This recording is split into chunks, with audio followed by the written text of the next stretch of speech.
Hello बच्चों, कैसे हो आप लोग। सब कुछ बिल्कुल बढ़िया, एकदम मस्त। आशा करते हैं कि अगर आप ये वीडियो देख रहे हैं तो बाकी सब कुछ ठीक ठाक ही चल रहा होगा। आइए आज की क्लास में देखते हैं हम लोग क्या पढ़ने वाले हैं। आज की क्लास में पढ़ने वाले हम लोग विरंजक चूर्ण के बारे में, जिसे हम लोग क्या कहते हैं, ब्लीचिंग पाउडर भी कहते हैं। इसका निर्माण विधि रासायनिक प्रयोगशाला में हम लोग इसको कैसे इसका निर्माण करते हैं और इसका क्या क्या उपयोग है, इसके बारे में ही पढ़ेंगे हम लोग। और ये आपके बोर्ड के एग्जाम के लिए बहुत ही महत्वपूर्ण है, क्योंकि ये बार बार आपको पूछा जाता है कि विरंजक चूर्ण का सूत्र क्या है, अनुसूत्र क्या है। और इसमें हम लोगों को 1 नंबर का क्वेश्चन मिल जाता है आसानी से। तो इस चीज को आप लोग इसके फार्मूला को जरूर याद कर लीजिएगा। विरंजक चूर्ण का क्या फार्मूला होता है। विरंजक चूर्ण का आपको 2 फार्मूला दिखाई देगा। कहीं पे ये वाला होगा Ca, कहीं पे क्या होगा CaOCl और Cl करके लिखा हुआ होगा इस तरह से। और कहीं पे आपको क्या लिखा होगा CaOCl2। दोनों फार्मूला इसी का है। इसमें दोनों क्लोरीन को एक जगह करके लिख दिया गया है और यहाँ पे एक OCl और एक क्लोरीन को अलग किया हुआ है। तो इसलिए ये फॉर्मूला क्या है, दोनों विरंजक चूर्ण का एक सूत्र है। और इसमें से किसी भी एक, अगर आपको विकल्प में दोनों में से कोई भी एक दिया हुआ हो सकता है, तो जिसको भी जो भी मिल जाए उसी में आप टिक लगा दीजिए। 1 नंबर आपको पक्का एग्जाम में मिल जाएगा। 25 नंबर में 1 नंबर बहुत ही महत्व रखता है और बिल्कुल आसान है ये। तो इसमें हम लोग देखते हैं कि विरंजक चूर्ण का निर्माण करते कैसे हैं। सबसे पहले विरंजक चूर्ण निर्माण करने के लिए हमें क्या क्या चाहिए, हमें 2 चीज चाहिए। एक आपको क्या चाहिए, बुझा हुआ चूना। बुझा हुआ चूना का सूत्र क्या होता है, CaOH का आपको होल 2। कैल्शियम हाइड्रोक्साइड को ही हम लोग क्या कहते हैं, बुझा हुआ चूना। और ये कैसे प्राप्त होता है, बुझा हुआ चूना आपको प्राप्त होगा अगर आप कली चूना को, जिसको हम लोग कहते हैं कैल्शियम ऑक्साइड, कैल्शियम ऑक्साइड को क्या करते हैं, CaO को अगर हम लोग किस चीज में डालते हैं, कैल्शियम ऑक्साइड को अगर हम लोग जल में डालते हैं, CaO को अगर हम लोग जल में डालते हैं तो ये परिवर्तित हो जाता है किस चीज में, कैल्शियम हाइड्रोक्साइड में परिवर्तित हो जाता है। लेकिन इसके साथ क्या दिक्कत है, इसके साथ दिक्कत है आपको कि इसके साथ जल का भी अणु रहेगा। ये एक्वस अवस्था में रहेगा, ये जलीय अवस्था में रहेगा। लेकिन आपको कैसा बुझा हुआ चूना चाहिए, शुष्क बुझा हुआ चूना, मतलब कि इसमें जल का अणु नहीं हो। तो हम लोग क्या करते हैं, इसको हम लोग छान के अलग कर लेते हैं, या कहिए कि इसको गर्म करने के बाद हम लोग क्या करेंगे, इसको गर्म करने के बाद हम लोग इसको सुखा लेंगे। मतलब कि इसको कैल्शियम हाइड्रोक्साइड बनने के बाद इसको हम लोग सुखा के इसके जल के अणु को अलग कर देंगे। ठीक है। उसके बाद इसके में क्या करना है, कैल्शियम हाइड्रोक्साइड में, बुझे हुए चूने में हम लोग को क्या करना है, ये क्या है, आपको बुझा हुआ चूना है, बुझा चूना है ये। और इसमें क्या करना है, आपको क्लोरीन गैस प्रवाहित करना है। क्लोरीन गैस का सूत्र क्या होगा, Cl2। ये गैसीय अवस्था में है। और इसमें अगर हम लोग क्लोरीन गैस प्रवाहित करेंगे तो ये परिवर्तित हो जाएगा आपको विरंजक चूर्ण। ये कैसा होगा विरंजक चूर्ण, CaOCl2 लिखिए, या आप लिख सकते हैं CaOCl लिख सकते हैं। प्लस इसके साथ क्या होगा, जल का भी अणु रहेगा, H2O। ये जल का भी अणु रहेगा इस तरह से। तो ये हम लोग देखते हैं कि यही रासायनिक आपको प्रयोगशाला में यही रासायनिक परिवर्तन होता है। और इससे हम लोग को क्या मिला, ये मिला हम लोग को कैल्शियम ऑक्सीक्लोराइड, जो कि हम लोग को विरंजक चूर्ण के नाम से जाना जाता है। और इस विरंजक चूर्ण का उपयोग हम लोग कहाँ कहाँ करते हैं, इस विरंजक चूर्ण का उपयोग करते हैं हम लोग कि जहाँ पे आपको गंदगी फैला हुआ है, या कहीं पे जहाँ पे आपको बहुत ज्यादा बदबू कर रहा है, तो वहां पे हम लोग इसका छिड़काव करते हैं कि आपको जो रोग जनित करने वाला जो विषाणु है उसको ये मार दे। या मच्छर जहाँ पे ज्यादा हो रहा है वहां पे हम लोग विरंजक चूर्ण, जिसको हम लोग ब्लीचिंग पाउडर कहते हैं, व्हाइट कलर का जो आप देखते होंगे कि कहीं कहीं उजला कलर का पाउडर छीटा जाता है, तो यही वाला वो पाउडर है। विरंजक चूर्ण क्या है, वही वाला ब्लीचिंग पाउडर को ही हम लोग विरंजक चूर्ण कहते हैं, वही पाउडर है ये। और इसके बाद भी इसका उपयोग कहाँ करते हैं, इसका उपयोग करते हैं हम लोग किसी भी बस, मतलब कि कहिए कि सूती कपड़ा या लैनिन का कपड़ा अगर है तो उसका जो रंग, उसके रंग को हटाने के लिए, विरंजक करने के लिए, मतलब कि उसके रंग को साफ करने के लिए इसका उपयोग किया जाता है। और भी आपको बहुत जगह यूज किया जाएगा, कहाँ पे, जहाँ पे पीने का पानी, अगर पीने का पानी कहीं पे खराब है तो उसमें ब्लीचिंग पाउडर डाल के हम लोग क्या करते हैं, जीवाणु, जो रोग जनित जीवाणु होने वाला है उसको हम लोग इससे कम करते हैं, उसको मारते हैं बैक्टीरिया हटाने के लिए। और इसका बहुत जगह आपको इंडस्ट्री में भी उपयोग है, उपचायक के रूप में, उपचायक के रूप में इसका उपयोग किया जाता है। मतलब कि ये किसी भी चीज को क्या करेगा, उपचय कर देगा। उपचय मतलब कि किसी को ऑक्सीडाइज कर देगा। ठीक है, अब हम लोग देखने वाले हैं सोडियम बाइकार्बोनेट या सोडियम हाइड्रोजन कार्बोनेट, जिसे हम लोग क्या कहते हैं, जिसे हम लोग कहते हैं बेकिंग सोडा या जिसको हम लोग खाने वाला सोडा कहते हैं। उसके निर्माण की रासायनिक आपको विधि क्या है, कैसे हम लोग इसका निर्माण करते हैं। तो हम लोगों को इसका निर्माण कैसे करते हैं, इसके निर्माण के लिए हमें क्या क्या चाहिए, इसके निर्माण के लिए हमें चाहिए सोडियम क्लोराइड चाहिए, उसके बाद अमोनिया चाहिए और उसके बाद कार्बन डाइऑक्साइड चाहिए। तीन चीज चाहिए। क्या क्या चाहिए, हमें चाहिए सोडियम क्लोराइड, फिर अमोनिया चाहिए और उसके बाद क्या चाहिए, उसके बाद आपको कार्बन डाइऑक्साइड चाहिए। ये तीन चीज की आवश्यकता होगी हमें किस चीज के निर्माण के लिए, सोडियम, आपको सोडियम हाइड्रोजन कार्बोनेट या कहिए सोडियम बाइकार्बोनेट। आपको दोनों में से कोई भी नाम लिखा हुआ हो सकता है, दोनों सूत्र आपका किसका है, ये आपको बेकिंग सोडा या कहिए खाने वाले सोडे का ही है। तो हम लोग इसका क्रियाविधि क्या है कि सोडियम क्लोराइड के जलीय विलयन, और वो जलीय विलयन कैसा होना चाहिए, अमोनिया से मिला हुआ होना चाहिए। तो अमोनियाकृत सोडियम क्लोराइड के जलीय विलयन, जिसमें मतलब कि नमक का घोल, नमक को पानी में घोल लिए और उसमें अमोनिया भी मिलाए हुए हैं, तो इसको हम लोग क्या कहते हैं, इसको हम लोग कहते हैं अमोनियाकृत सोडियम क्लोराइड के जलीय विलयन। इसका फॉर्मूला क्या हो जाएगा, आपको NaCl तो होगा ही होगा, NaCl प्लस इसके साथ क्या होना है, ये जलीय विलयन है तो इसके साथ H2O भी होगा, और ये चूंकि आपको क्या है अमोनियाकृत है तो इसमें NH3 भी होगा। में आप क्या करते हैं, ये क्या लिखे हम लोग कि अमोनियाकृत सोडियम क्लोराइड के जलीय विलयन में जब हम लोग क्या मिलाते हैं, जब हम लोग carbon dioxide gas CO2 gas प्रवाहित करते हैं तो आपको क्या मिलता है, अमोनियम क्लोराइड, और इसके साथ आपको क्या मिलता है, इसके साथ मिलता है आपको जो हमारा मेन है जिसका हमको जरूरत है, किस चीज का जरूरत है, हम लोग को बेकिंग सोडा या कहिए खाने वाला सोडा का जरूरत है, उसी का निर्माण होता है। लेकिन साथ में आपको क्या निर्माण होगा, अमोनियम क्लोराइड भी बनेगा। तो इसमें हम लोग को क्या बन रहा है, इसमें हम लोग को बन रहा है अमोनियम क्लोराइड के साथ साथ आपको NaHCO3 का भी निर्माण होता है। सोडियम बाइकार्बोनेट कहिए इसको या सोडियम हाइड्रोजन कार्बोनेट कहिए, दोनों इसका नाम है। और ये क्या है, अमोनियम क्लोराइड। ये क्या होगा, आपको जलीय विलयन में मौजूद रहेगा, और ये जलीय विलयन में क्या होगा, ये बिल्कुल घुलनशील है।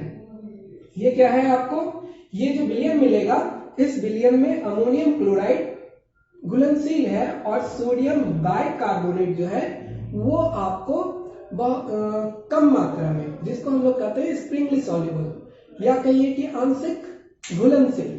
तो उस आंशिक घुलनशील होने के कारण सबसे पहले इसको अगर हम लोग गर्म करेंगे तो इसका हम लोगों को क्या होगा, रवा मिलेगा, जिसको हम लोग क्रिस्टल कहते हैं। तो सोडियम हाइड्रोजन कार्बोनेट का आपको क्या मिलने वाला है, रवा मिलने वाला है पहले, और ये आपको घुला हुआ रह जाएगा विलयन में। तो दोनों को हम लोग अलग कर लेंगे। तो जैसे ही इसको हम लोग अलग करेंगे, यही हमारा उपयोगी जो चीज हमें चाहिए, क्या चाहिए था, बेकिंग सोडा। तो बेकिंग सोडा हमें क्या हो जाएगा, ये मिल जाएगा। और इसके मिलने के बाद हम लोग इसका उपयोग देखेंगे। एक बार फिर से देख लीजिए क्या होगा, अमोनियम, हम लोग को क्या मिलने वाला है, अमोनियम क्लोराइड को अलग करने के बाद क्या मिलने वाला है, आपको सोडियम बाइकार्बोनेट मिलने वाला है। और यही सोडियम बाइकार्बोनेट क्या कहलाता है, आपको खाने वाला सोडा या बेकिंग सोडा कहलाता है। और इसका उपयोग हम लोग करते हैं क्या चीज करने में, सबसे अच्छा चीज, जब हम लोग के घर में खीर पूड़ी बनता है तो वो जो पूड़ी बनता है, जो कि आपको बहुत खास्ता और जल्दी जल्दी फूलने वाला होता है पूड़ी, तो वही ये उसमें क्या मिलाया जाता है, खाने वाला सोडा मिलाया जाता है। या कभी आपके घर में ठेकुआ बन रहा है तो ठेकुआ में भी हम लोग क्या करते हैं, उसको खस्ता बनाने के लिए क्या मिलाते हैं, उसमें सोडियम बाइकार्बोनेट मिलाते हैं। या कहिए कि आपको किसी पावरोटी को बनाने में या केक को बनाने में, उस सब चीज को बनाने में जिसमें कि आप देखते हैं कि आपको स्पंज टाइप का अंदर है, मतलब कि किसी चीज में अगर स्पंजी है तो उसमें आपको सोडियम बाइकार्बोनेट या कहिए कि खाने वाला सोडा मिलाया गया है। और इसकी प्रकृति कैसी होती है, इसकी प्रकृति होती है आपको असंक्षारक, आपको ये क्षारक है। ये कैसा है, क्षारक, मतलब कि कहिए ये बेसिक है, ठीक है। लेकिन ये आपको क्या करेगा, ये आपको हानिकारक नहीं है। ये मतलब कि किसी क्षार की प्रकृति क्या होती है कि अगर शक्तिशाली क्षारक रहेगा तो आपको क्या कर सकता है, आपको जलन कर सकता है, मतलब कि ये आपके त्वचा को जला देगा। लेकिन ये क्या है, उतना शक्तिशाली नहीं है, तो आप इसको खाने के रूप में उपयोग कर सकते हैं। लेकिन इसकी प्रकृति कैसी है, क्षारक की प्रकृति है। और इसी के साथ हम लोग देख लिए कि सोडियम हाइड्रोजन कार्बोनेट का निर्माण कैसे किया जाता है किसी भी रासायनिक प्रयोगशाला में। अभी कभी कभी आपको पूछेगा ये कि आपको है ये बेकिंग सोडा है, और कभी कभी आपको पूछेगा बेकिंग पाउडर। तो बेकिंग पाउडर में क्या होने वाला है, इसे बेकिंग सोडा के साथ हम लोग क्या मिलाते हैं, बेकिंग सोडा में हो गया आपको सोडियम बाइकार्बोनेट हो गया, और सोडियम बाइकार्बोनेट में अगर हम लोग क्या चीज मिला दें, इसके साथ हम लोग टार्ट्रिक एसिड मिला दें, जिसको हम लोग टार्ट्रिक एसिड होता है। देखिए टार्ट्रिक एसिड कैसा होता है, टार्ट्रिक एसिड होता है आपको C4H6O6 होता है, और इसके साथ अगर हम लोग सोडियम बाइकार्बोनेट मिला दें तो ये क्या हो जाएगा, आपको ये दोनों का मिश्रण को ही हम लोग क्या कहते हैं, बेकिंग पाउडर कहते हैं। इसको क्या कहते हैं हम लोग, बेकिंग पाउडर, बेकिंग पाउडर।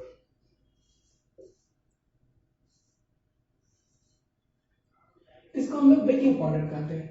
अगर अकेले सोडियम बाइकार्बोनेट है तो उसको हम लोग बेकिंग सोडा कहेंगे, और ये अगर टार्ट्रिक एसिड के साथ मिला हुआ है, इसका ये टार्ट्रिक एसिड कैसा होता है, ये टार्ट्रिक एसिड होता है आपको 4 कार्बन हुआ, और इस 4 कार्बन के साथ क्या होगा, OH अटैच होगा इधर से, ठीक है।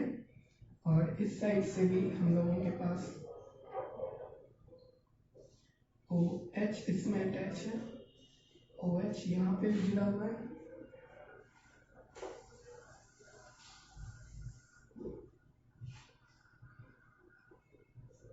इस तरह का ये स्ट्रक्चर होगा, जो आप लोगों को क्लास 12 में पढ़ने वाले हैं आप लोग।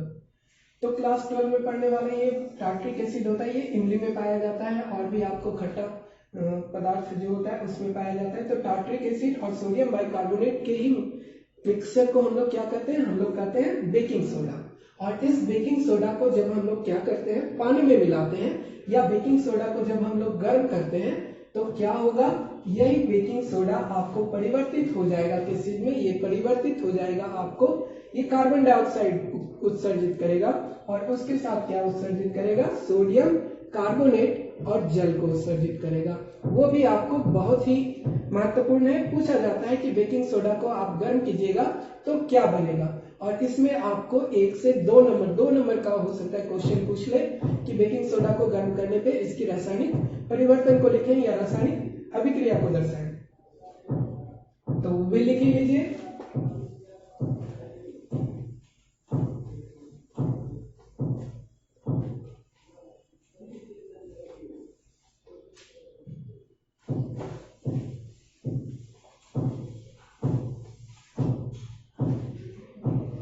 क्या है बेकिंग सोडा, NaOH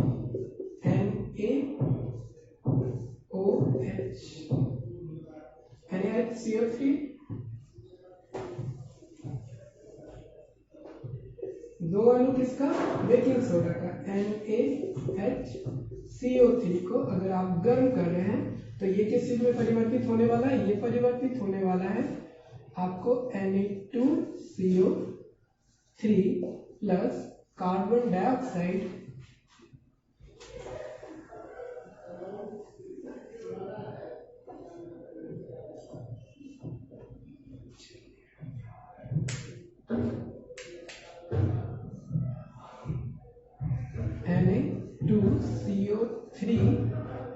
इसके साथ क्या होने वाला है, कार्बन डाइऑक्साइड गैस उत्सर्जित होने वाला है, जिसके कारण हम लोग को क्या होता है, इसी के कारण हम लोग का पान रोटी या कोई भी खाने वाला चीज फूल जाता है, क्योंकि उसमें गैस भर जाएगा तो वो उसको ऊपर उठाएगा, जिसको खमीर के तरह का कहिए या पान रोटी का खमीर आपको फुला देता है इसको। तो यही है आपको रासायनिक अभिक्रिया, जब आप क्या करते हैं, आप बेकिंग सोडा को गर्म करते हैं, इसमें क्या कर रहे हैं, गर्म कर रहे हैं, तो ये परिवर्तित हो जाता है, फिर से आपको सोडियम कार्बोनेट में परिवर्तित हो जाता है आपको, जो कि आगे हम लोग इसका उपयोग करेंगे धोने वाला सोडा। ये क्या है, खाने वाला सोडा। अब हम लोग वाशिंग सोडा जिसको कहते हैं उसके निर्माण के लिए देखेंगे कि सोडियम कार्बोनेट डेकाहाइड्रेटेड, जिसको या कहिए कि सोडियम कार्बोनेट का एक अणु 10 अणु जल को ग्रहण करते हुए जो क्रिस्टल का निर्माण करता है, उसी को हम लोग क्या कहते हैं, उसको हम लोग कहते हैं धोने वाला सोडा, या हम लोग उसको क्या कहते हैं, क्या कह सकते हैं, वॉशिंग सोडा आप कह सकते हैं, धोने वाला सोडा।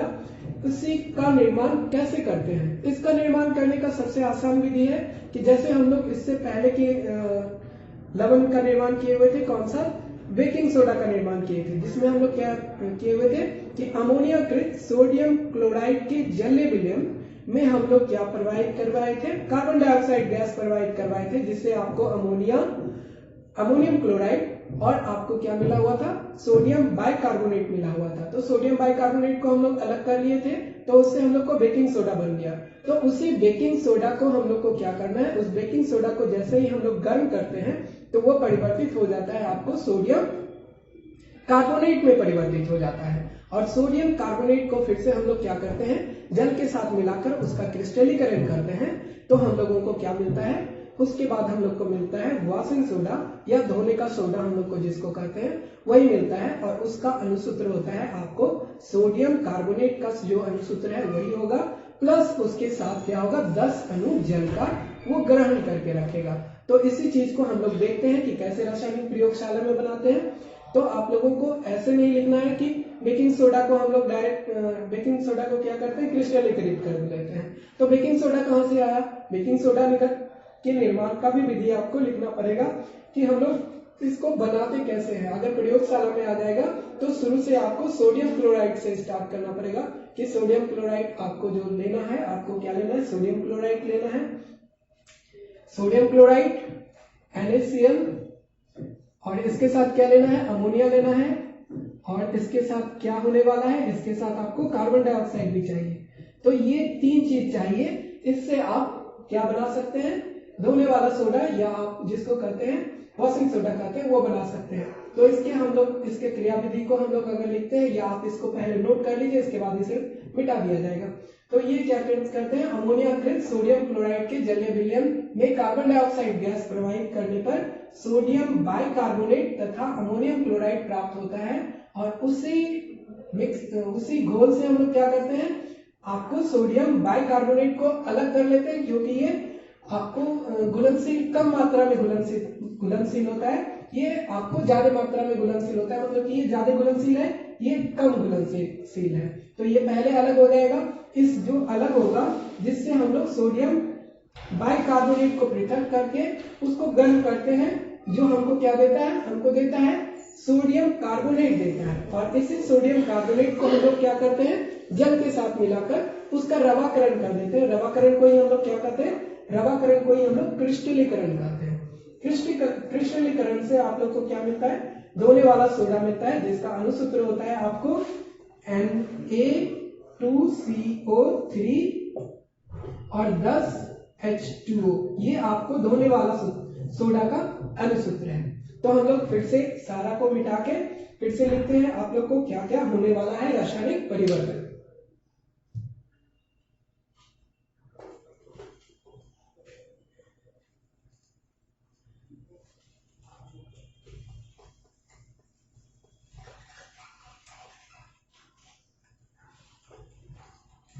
सबसे पहले हम लोग को क्या लेना है, अमोनियाकृत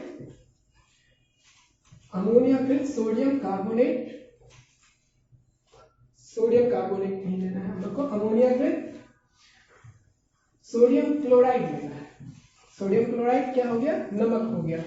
तो आपको नमक का घोल, जलीय घोल जिसमें अमोनिया घुला हुआ है, तो क्या हो गया आपको NaCl प्लस, आपको ये जलीय घोल है तो H2O प्लस, इसमें क्या होगा, अमोनिया मिला हुआ है और इसके साथ हम लोग प्रोवाइड कर रहे हैं कार्बन डाइऑक्साइड। तो ये आपको दे दिया, कौन सा रासायनिक परिवर्तन हुआ, अमोनियम क्लोराइड प्लस इसके साथ क्या बन गया, NaHCO3।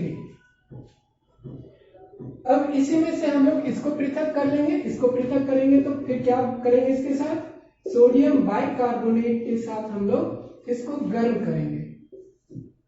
इसके दोनों को गर्म कीजिएगा तो क्या मिलेगा आपको, मिलेगा आपको सोडियम कार्बोनेट मिलेगा और फिर क्या मिलेगा आपको, जल का अणु मिलेगा। और अब इसको हम लोग क्या करेंगे, इसके साथ फिर से इसका 10 अणु जल के साथ मिला देंगे और इसका क्या करेंगे, रवाकरण कर देंगे। और ये रवाकरण के फलस्वरूप हमको क्या देगा, ये जो देगा सोडियम कार्बोनेट और जल के 10 अणु का मिला हुआ ये लवण देगा, जिसको हम लोग क्या कहते हैं, जिसको हम लोग कहते हैं वॉशिंग सोडा, जिसको हम लोग धोने वाला सोडा कहते हैं, धोने वाला सोडा कहते हैं इसको हम लोग। यही पूरा का पूरा आपको रासायनिक अभिक्रिया इसमें सम्मिलित है और इस रासायनिक अभिक्रिया को लिखने के बाद आपको एक भी नंबर नहीं कटेगा, ऐसे ही लिखना है। पहले तो वो प्रयोगशाला विधि लिख देना है, उसके बाद ये रासायनिक परिवर्तन लिखना है। अब हम लोग देखने वाले हैं जिप्सम साल्ट की मदद से हम लोग प्लास्टर ऑफ पेरिस कैसे प्राप्त करते हैं। तो जिप्सम साल्ट जो होता है उसका अणुसूत्र क्या होता है, उसका अणुसूत्र होता है आपको कैल्शियम सल्फेट CaSO4 और 2H2O, ये आपको है जिप्सम साल्ट। इसी जिप्सम साल्ट को जब हम लोग क्या करते हैं, इस जिप्सम साल्ट को जब हम लोग 373 केल्विन या कहिए आपको 100 डिग्री सेंटीग्रेड पे जब इसको हम लोग गर्म करते हैं, तो इसके पास जो दो अणु है, दो अणु में से क्या होता है कि डेढ़ अणु निकल लेता है। तो किसी भी चीज से आधा अणु निकलना, जल का आधा अणु निकलना, हम लोग को कैसे किसी से आधा दे सकते हैं, आधा, ये रोटी तो है नहीं कि आधा अणु तोड़ के दे दिए। तो हम लोग को क्या होता है कि ये आपको इसका दो मोल लेंगे, मतलब कि ये कहिए इसका आपको 2 अणु लेंगे, जिप्सम साल्ट का 2 अणु लेंगे, उसको जब हम लोग गर्म करेंगे तो क्या हो जाएगा कि इसका 2 अणु एक ही जल को रखे रहेगा और बाकी इसके अणु से क्या होगा कि 3 जल का कण निकल जाएगा। तो उसके बाद आपको प्राप्त होगा क्या, प्लास्टर ऑफ पेरिस प्राप्त होगा। और जिसका हम लोग को एक अणु के सूत्र में फॉर्म, अगर हम लोग इसका अणुसूत्र लिखते हैं तो कैल्शियम सल्फेट हाफ H2O लिखते हैं। और ये होता क्या है, ये होता है कि कैल्शियम सल्फेट का 2 अणु मिलके एक जल के अणु को पकड़ के रखे रहता है या उसके बीच में एक जल का अणु बंद रहता है, तो उसी को हम लोग कहते हैं प्लास्टर ऑफ पेरिस। और उसका उपयोग किया जाता है आपको जब भी हाथ पैर टूटता है तो उसकी हड्डी को एक जगह पे अस्थिर रखने के लिए क्या करते हैं, उस पर प्लास्टर जो चढ़ाया जाता है, यही प्लास्टर ऑफ पेरिस, मतलब कि उसी का उपयोग किया जाता है। जब प्लास्टर ऑफ पेरिस पे फिर से जल देते हैं तो वो क्या होता है, फिर से वो सूख जाता है आपको और फिर से पुनः वो जिप्सम साल्ट में बदल जाता है और वो फिर क्या हो जाता है, आपको बहुत ही कठोर हो जाता है। तो इसका ही उपयोग करते हैं। और जब वो प्लास्टर ऑफ पेरिस के रूप में रहता है तो कैसा रहता है, वो आपको वो पाउडर के रूप में रहेगा। और आपको पाउडर कहिए कि बिल्कुल ही पाउडर, तो आपको उसमें तो मजबूती नहीं आता, लेकिन जैसे ही आप उसमें क्या कीजिएगा, जल डालिएगा तो फिर से वो कुछ देर के बाद कठोर हो जाता है, जिसका उपयोग हम लोग जो डॉक्टर लोग होते हैं वो लोग करते हैं। तो इसका हम लोग रासायनिक एक बार लिख लीजिए क्या करते हैं, इसका क्रियाविधि। जिप्सम लवण को 373 केल्विन या 100 डिग्री सेंटीग्रेड ताप पर गर्म करने पर हमें क्या प्राप्त होता है, हमें प्राप्त होता है प्लास्टर ऑफ पेरिस। इसका रासायनिक परिवर्तन हम लोग इस तरह से देखते हैं। जिप्सम का अणुसूत्र क्या हो गया, यही है,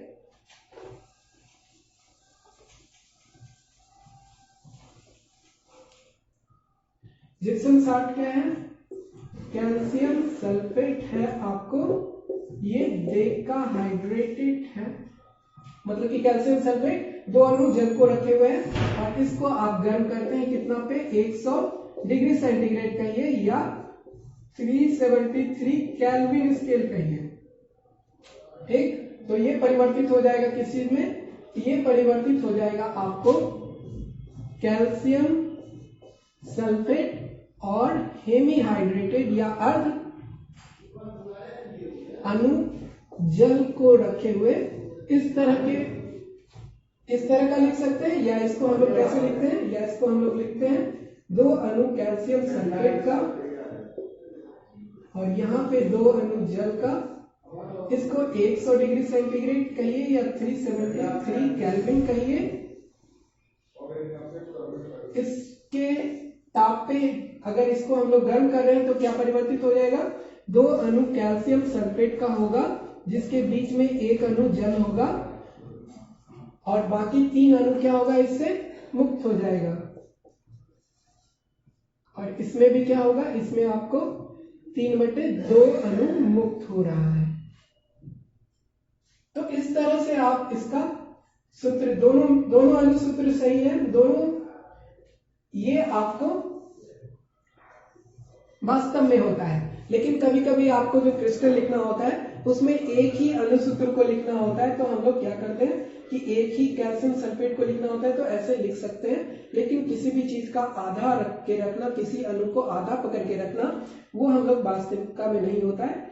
वास्तविकता में होता है कि 2 अणु जो कैल्शियम सल्फेट का है वो दोनों मिलके एक जल के कण को, एक जल के अणु को पकड़े हुए रहता है। अब इसका उपयोग तो हम लोग देख लिए, डॉक्टर जो प्लास्टर करते हैं उसमें, या कभी कभी आपको जो घर बनता है तो उसमें भी आपको किसी गड्ढे उड्ढे को भरने के लिए, या मूर्ति जिस चीज को हम लोग बनाते हैं, प्लास्टर ऑफ पेरिस का क्या होता है, मूर्ति के निर्माण में हम लोग साँचा में इसका उपयोग करते हैं। तो हम लोग को अच्छा मतलब कि बिल्कुल प्लेन टाइप का मूर्ति मिलेगा, तो उसका उपयोग हम लोग यहाँ पे करते हैं प्लास्टर ऑफ पेरिस का। इसके साथ ही हम लोग को जितना भी लवण है जो पढ़ना है उसका रासायनिक विधि समाप्त होता है और इसके बाद हम लोग क्वेश्चन आंसर करेंगे आगे के वीडियो में। ठीक है, धन्यवाद।